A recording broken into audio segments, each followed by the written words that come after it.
হাদিকে যারা খুন করেছে তাদের হাতে দেশকে তুলে দিয়েন না।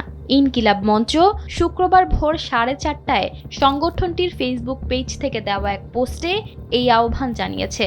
আরও বলা হয়, একটি মহল আসন্ন নির্বাচনকে সামনে রেখে দেশে অরাজক পরিস্থিতি তৈরির চেষ্টা করছে। ভাঙচুর ও অগ্নিসংযোগের মাধ্যমে একটি মহল বাংলাদেশকে অকার্যকর রাষ্ট্রে পরিণত করতে চায় এবং দেশের স্বাধীনতা ও সার্বভৌমত্বকে বিপন্ন করতে চায়। আপনাদেরকে বুঝতে হবে ৩২ আর ৩৬ এক জিনিস নয়। ইনকিলাব মঞ্চ ফেসবুক পেজ দেওয়া এক পোস্টে এ সকল বার্তা দিয়েছেন।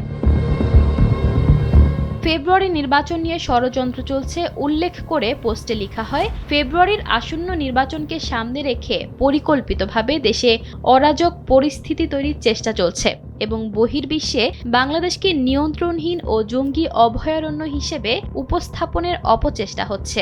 নির্বাচনকে সামনে রেখে অরাজক পরিস্থিতি তৈরি করতে পারলে কার লাভ হবে সেটি একবার ভেবে দেখুন। পোস্টে আরও বলা হয়, ওসমান হাদি তার রাজনৈতিক ও সামাজিক কর্মকাণ্ডের মাধ্যমে দেশের শত্রুদের চিহ্নিত করেছিলেন এবং শান্তিপূর্ণ ও বুদ্ধিবৃত্তির লড়াইয়ের পথ দেখিয়েছিলেন। এর ঘণ্টাখানেক বাদে অন্য একটি পোস্টে ইনকিলাব মঞ্চ লিখেছে, খুনি যদি জাহান্নামেও থাকে, জাহান্নাম থেকে আমাদের সামনে হাজির করতে হবে। আমরা বাংলাদেশের জনগণকে সঙ্গে নিয়ে সহিংসতা পরিহার পূর্বক সর্বাত্মক প্রতিরোধ গড়ে তুলব, ইনশাআল্লাহ।